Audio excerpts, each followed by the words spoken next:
চাই, মন দিতে চাই, সবটুকু ধ্যান সারাক্ষণ দিতে চাই তোমাকে, ও তোমাকে। মেয়েদের জীবনটা অতটাও সহজ নয়। তাদের জীবনটা না সহজ করে নিতে হয়, কিছুটা অপেক্ষা করে, আবার কিছুটা তাদের সহ্য করে, আবার অনেক কিছু সময় সময় বুঝেও না বোঝার চেষ্টা করে তাদের কিন্তু সব কিছু মানিয়ে গুছিয়ে নিতে হয়। আর এই মেনে গুছিয়ে নিতে পারলে তবেই তার জীবনটা সুন্দর হয়ে উঠবে। নয়তো জীবন যে তাকে কখন কোন নদীর স্রোতে ফেলে দেবে তা কিন্তু তারা নিজেরাও জানে না। তবে তারা মানিয়ে নিতে আর মেনে নিতে কোণঠাসা হয়ে গেলেও কিন্তু একবারের জন্য পিছু ফিরে তাকায় না। আর যারা একবারের জন্য পিছু ফিরে তাকায় তাদের কাছে জীবনটা না তারা সহ্য করতে পারে না। তার জন্য তারা চায় এই জীবন থেকে মুক্তি হতে। তো এই জীবন থেকে মুক্ত হতে কেউ কি কখনো পারবে? আচ্ছা, সবাই তো জীবন থেকে পালিয়ে বেড়ায়। তো জীবন থেকে পালিয়ে বেড়াতে গেলে কি করতে হবে? সবাই বলে সব কিছু ভাগ্যে লেখা থাকে। তো যদি সেখানে ভাগ্যেই লেখা থাকে সব কিছু, তাহলে কোথায় পালিয়ে বেড়ায়? আচ্ছা, তুমি যেখানে যাবে তোমার ভাগ্যটা তো ফেলে রেখে যেতে পারবে না। আজ আমি এই সংসারে সংসার করছি, সেখানে আমার ভাগ্যে লেখা আছে বলেই আমি করছি। আর যদি আমার ভাগ্যে লেখা না থাকে তাহলে আমি কি করে করব? আমার ভাগ্যে যদি ঠুল খাওয়া থাকে তাহলে তো আমার ঠুল খেতেই হবে। ভাগ্য যদি সৌভাগ্যে পরিণত করতে চাও তাহলে নিজের ধৈর্য, সহ্য আর নিজের জীবনটুকু দিয়ে সংসারটা করে যাও, তবেই কিনা তোমার জীবনটা সৌভাগ্যে পরিণত হবে, আর নয়তো অন্ধকারে ঠেকে যাবে। আর এই তো দুদিন আগে চন্দ্রগ্রহণ হলো। তো সেখানে চাঁদের আলোই কিন্তু একটা রাতকে আলোকিত করতে পারে। আর দেখো, সেই চাঁদটাকে যেই না গ্রহণ লেগেছে অমনি সেই চাঁদটা হয়তো এবারে লাল রক্ত চন্দ্রগ্রহণ হয়েছে, কিন্তু অন্যান্য সময় তো অন্ধকার একেবারে কালোই ঢেকে যায়। তবে কি সেই চাঁদ কখনো চায় যে আমি অন্ধকারের মধ্যেই ডুবে থাকবো? সেও কিন্তু চেষ্টা করে যে না, আমি ওই অন্ধকার থেকে কীভাবে আবার আলোয় ফেরত আসবো। তো মানুষের জীবনটাও কিন্তু ঠিক তেমন, চাঁদের নয়। সবসময় অন্ধকারেই চলতে হয়, আবার আলো দিতে হয়। আবার সেই আলোটাকে যদি কখনো কালো পর্দায় ঢেকে যায় তবুও কিন্তু সেখান থেকে মুখ বার করে দিয়ে একরাশ হাসি মুখে বলতে হবে যে আমি আছি আর আমি থাকবো। এটা যে মেনে নিতে পারবে সংসার জীবনে, তার জীবনটাই হাসি খুশি হয়ে যাবে। জানি না কথাগুলো কে কেমনভাবে নেবে। যে যেমনভাবে নেবে তার কাছে কিন্তু আমার কথাগুলো তেমনভাবেই পৌঁছাবে। কেউ যদি ভালো মাইন্ডে নেয় তাহলে ভালো, আর যদি খারাপ মাইন্ডে নিয়ে নেয় তাহলে খারাপ। আর ওই যে অনেকেই বলবে হয়তো বেশি কথা বলে, বেশি বোঝে, কিন্তু এটা নয়। জীবনে চলতে চলতে না ঠক খেতে খেতে ঠকে গেছি আর শিখে গেছি যে কখন কিভাবে চলতে হয়। তবে জানো তো, সবাই ভাবে সম্পর্ক মানে মনে হয় পাশে থাকা, কিন্তু আমাদের যে দিনকাল বা সময় পড়েছে সেখান থেকেই আমাদেরকে বুঝিয়ে দিচ্ছে যে সম্পর্ক মানে প্রয়োজনীয় ব্যবহার করা, আর প্রয়োজন ফুরিয়ে গেলে তার থেকে দূরে সরে যাওয়া। তো যাই হোক, সেই প্রয়োজন অপ্রয়োজন বাদ দাও। আর এখনও অবধি তোমাদের সঙ্গে ব্লগটা শেয়ার করছি, তবে ইন্ট্রো দিতেই ভুলে গেছি। রাধে রাধে বন্ধুরা, কেমন আছো তোমরা সবাই? আশা করছি তোমরা সবাই খুব ভালো আছো, আমিও ভালো আছি। তো এই সিম্পল হাউসওয়াইফ জয়শ্রী নতুন আরেকটি ব্লগে তোমাদের সকলকে স্বাগত জানাই। প্রতিদিনের মতো আজও নতুন একটা ব্লগ শুরু করেছি। আই হোপ যে আজকের ব্লগটাও তোমাদের বেশ ভালো লাগবে। সকাল থেকে তো দেখছো ঘর ঝাড়ু পোছা পরিষ্কার পরিচ্ছন্ন করতে ব্যস্ত হয়ে আছি। তবে জানো তো, একটা জিনিস আমার খুবই ভুল হয়ে গেছে। তো সেটা না জেনেই ভুল হয়েছে, পরে যখন জেনেছি তারপরে গিয়ে সেই কাজটা আর করিনি। তো যাই হোক, অজান্তে ভুল করলে সেই ভুলটা কখনো সঠিক বলে মেনে নিতে হয় না, মেনেও নেয় না। সেটা তো ভুল হয়েই গেছে, তো আর কি করব? পিছু ফিরে গেলেও তো সেই ভুলটা সংশোধন করা যাবে না। তো তা সেখানেই খ্যাত দিলাম।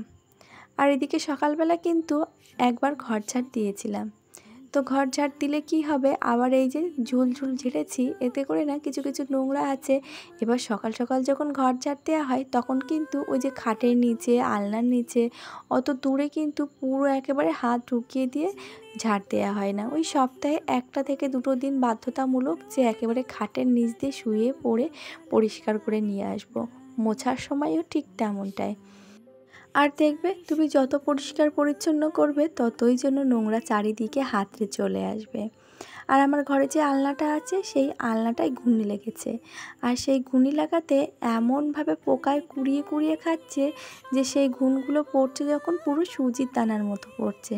আর ঝাড় দিলে কি হচ্ছে, পুরো সারা ঘরে ছড়িয়ে যাচ্ছে। যতই আমি পরিষ্কার করে ঝাড় দিতে যাচ্ছি তত যেন কোথাও না কোথাও তার ক্ষুদ্র ক্ষুদ্র কণা থেকেই যাচ্ছে। তো এতে করে না পায়ের তলায় পড়লে খুবই অসুবিধা হয়। মোছার সময়ও ঠিক তেমনটাই, যত ভালো করেই মুছি না কেন, আমি হয়তো তোমাদের সামনে দেখাচ্ছি আমি একবার মুছে আসি, তারপরে কিন্তু আরেকটি বারও যদি আমি চিপড়ে নিয়ে মুছছি তবুও কিন্তু সেই গুঁড়ো গুঁড়ো ভাবটা যাচ্ছে না।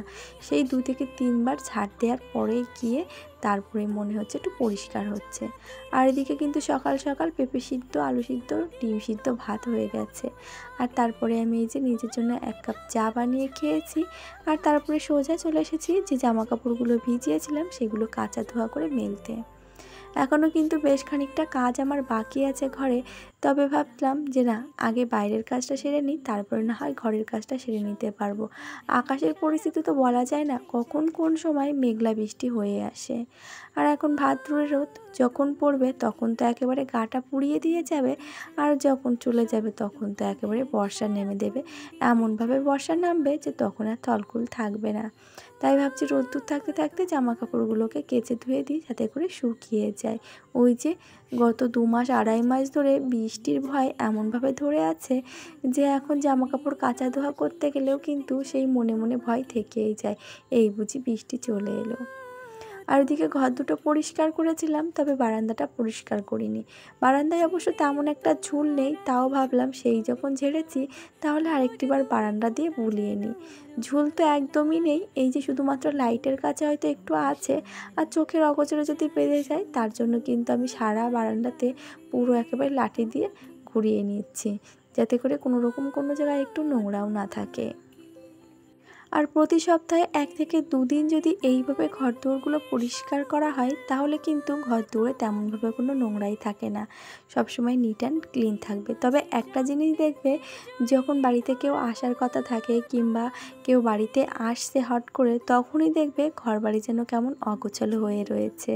কেননা তুমি সবসময় পরিষ্কার পরিচ্ছন্ন থাকবে, কিন্তু সেই সময়টা যেন কী করে কি অগোছালো হয়ে যায় সেটাই আমি বুঝতে পারি না। আমি সবসময় দেখো তো ঘরবাড়ি গুছিয়ে রাখি, তবে যখন দেখি লোকজন এসে উঠেছে তখন হয়তো কীভাবে না কীভাবে অগোছালো ঠিক হয়েই যাচ্ছে। এটা আমার সঙ্গে প্রায়শই হয়। তো আমি তখন ভাবি সেটাই, যে যখন আমি পরিষ্কার পরিচ্ছন্ন একেবারে নিট অ্যান্ড ক্লিনভাবে থাকি তখন কেউ আসে না। বিশেষ করে কি হয় বলো তো, যে বিকালবেলা জামা কাপড় তুলি সেই জামা কাপড়গুলো আমার যেন ভাঁজ করতে একদমই ইচ্ছে হয় না। আর সেই জামা কাপড়গুলো এদিক ওদিক সবসময় গড়াতেই থাকে। আর দেখবে ঘরের মধ্যে যদি জামা কাপড় জড়ো হয়ে থাকে সেটার থেকে বড় জঞ্জাল আর কোনো কিছুই হয় না। আর যেহেতু এই রিসেন্টলি গত 2 দিন 3 দিন ধরে বাবুদের স্কুল একদিন করে ছুটি থাকছে আবার খুলছে, ওই জন্য করে কি হচ্ছে, ওরা সারাদিন ঘরের মধ্যে তো গোড়াচ্ছে। তো বালিশ কাতা যতই আমি এক জায়গায় গুছিয়ে রাখি না কেন, ওরা কিন্তু ঠিক খাট ভরে ছড়িয়ে নিচ্ছে। আর এতে করে কেউ আসলে পরে তখন মনে হচ্ছে যেন বিছনা খাতা সারাদিন গোছায়নি। আর খাটের উপরে যদি গড়াতে থাকে তাহলে তো বিছনা চাদরটা ঠিকঠাক টানটানও থাকবে না।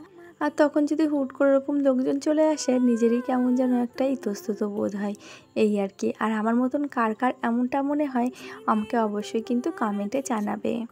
আরও হ্যাঁ, গত দিনের ভিডিওতে তো আমি কারোর কমেন্ট পড়তে পারিনি, তবে গত দিনের ভিডিওতে আমি তোমাদের সকলের কাছে একটা প্রশ্ন করেছিলাম।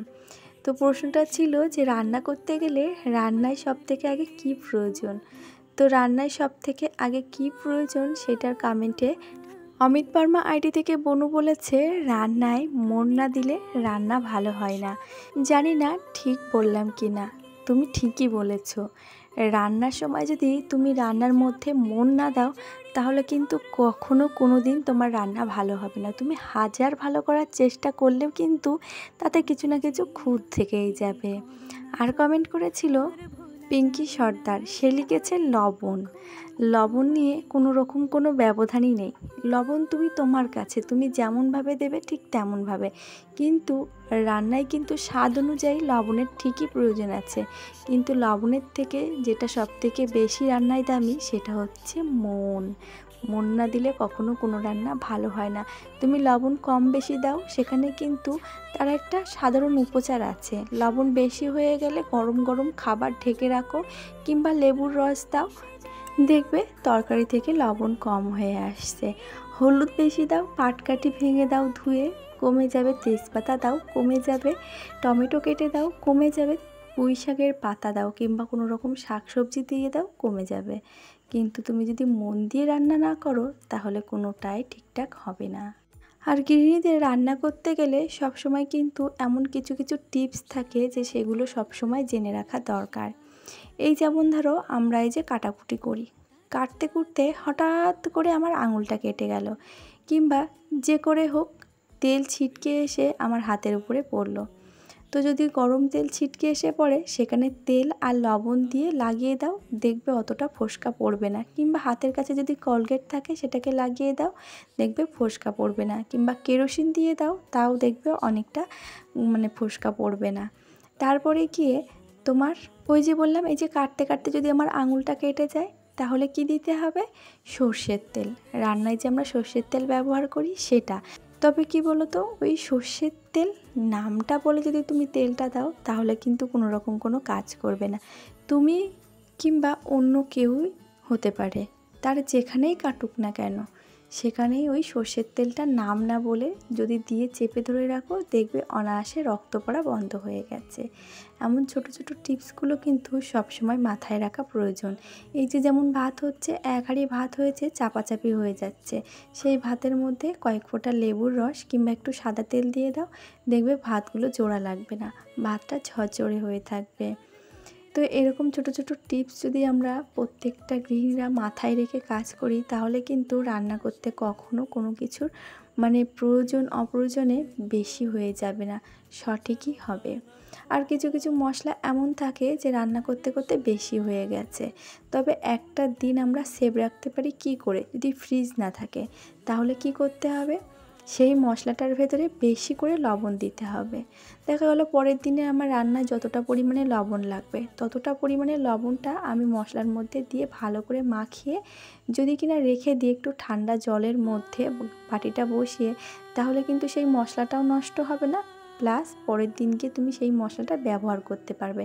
একটা দিনের জন্য কিন্তু এই মশলাটা অনায়াসে রেখে ব্যবহার করতে পারবে। আগে যখন আমার বাড়িতে ফ্রিজ ছিল না, তখন কিন্তু এইভাবেই কিন্তু আমি সমস্ত কিছু ট্যাগেল দিতাম, এই আর কি। আর গত পরশু দিনের ভিডিওতে কমেন্ট করেছিল রাখি মিশ্রা, রূপালী নাথ, সুরজিৎ বিশ্বাস আইডি থেকে কমেন্ট করেছিল জ্যোৎস্না বোন, আর কমেন্ট করেছিল দিয়া দত্ত, বিয়ান আগ্রো, অভিজিৎ আইডি থেকে বনু, সেই লিখেছে দিদিভাই কদিন হয়েছে তোমার ভিডিও আমি দেখতে পারিনি, আজ দেখলাম তাই কমেন্ট করছি। কেমন আছো তুমি? আমি ভালো আছি গো, তুমি কেমন আছো অবশ্যই কিন্তু কমেন্টে জানিও। আর কমেন্ট করেছিল সিমটা বারোই, সে লিখেছে দিদিভাই তোমার ভিডিওতে ভয়েসটা ইংলিশে আসছে, কি করতে হবে? তো ভিডিওতে ভয়েসটা ইংলিশে আসলে সেটিংয়ে যাও, ভিডিওতে ক্লিক করো, আগে ক্লিক করে সেটিং অপশানে যাও, ওখানে অটো ডুবাইতে দেখো ইংলিশে হয়ে আছে, তো সেখানে গিয়ে বেঙ্গলিতে ক্লিক করো, দেখবে ভয়েসটা বেঙ্গলিতে আসবে। এটা কিন্তু অনেকের ভিডিওতেই হচ্ছে, তবে আমার ভিডিওতেও হচ্ছে। আমি ক্লিক করে বেঙ্গলিতে করে দিচ্ছি, তবুও কিন্তু এই সমস্যা থেকে বেরিয়ে আসতে পারছি না। তোমাদের যদি কারোর কিছু জানা থাকে অবশ্যই কিন্তু কমেন্টের মাধ্যমে আমাকে জানিও। আর দেখো স্নান সেরেছি, মাছকে তো শ্যাম্পু করে নিয়েছি, তারপরে ওই যে ফ্লাওয়ার ভাসটা অনেক দিন হয়েছিল বদলানো হয়নি, ফ্লাওয়ারগুলো মোটামুটি ভালোই ছিল, তবে আজ আবার নতুন করে ফ্লাওয়ার সাজালাম। আর তারপরে সোজা চলে এসেছিলাম ঠাকুর ঘরে। আর আগে থেকে তো আমার শাশুড়ি মা প্রতিদিন ঠাকুর ঘরে পুজো দিয়ে দেয়, সেজন্য কিন্তু জল মিষ্টি দেওয়ার আমার কোনো চাপই থাকে না, শুধুমাত্র ওই যে প্রত্যেক ঠাকুরের চরণে ফুল জল দিই, এই আর কি। আর গত 4 দিন বাদে ঠাকুর ঘরে এসেছি, আর এসে মনে হচ্ছে কত যুগ পরে আমি মনে হয় ঠাকুর ঘরে আসলাম। তো দূর থেকে নমস্কার করলেও ওই যে কথায় বলে না, দুধের স্বাদ কি আর ঘোলে মেটে, আমার হয়েছে ঠিক তেমনটাই। কৃষ্ণায় বাসুদেবায় হরে পরমাত্মনে প্রণতো কৃষ্ণাশায় গোবিন্দায় নমো নমঃ। হে কৃষ্ণ করুণা সিন্ধু দীনবন্ধু জগৎপতে গোপেশ গোপিকা কান্ত রাধা কান্ত নমস্তুতে। তপ্ত কাঞ্চন গৌরঙ্গী দেবী বৃন্দাবন বনেশ্বরী বৃষভানুসুতে দেবী প্রণমামি হরিপ্রিয়ে।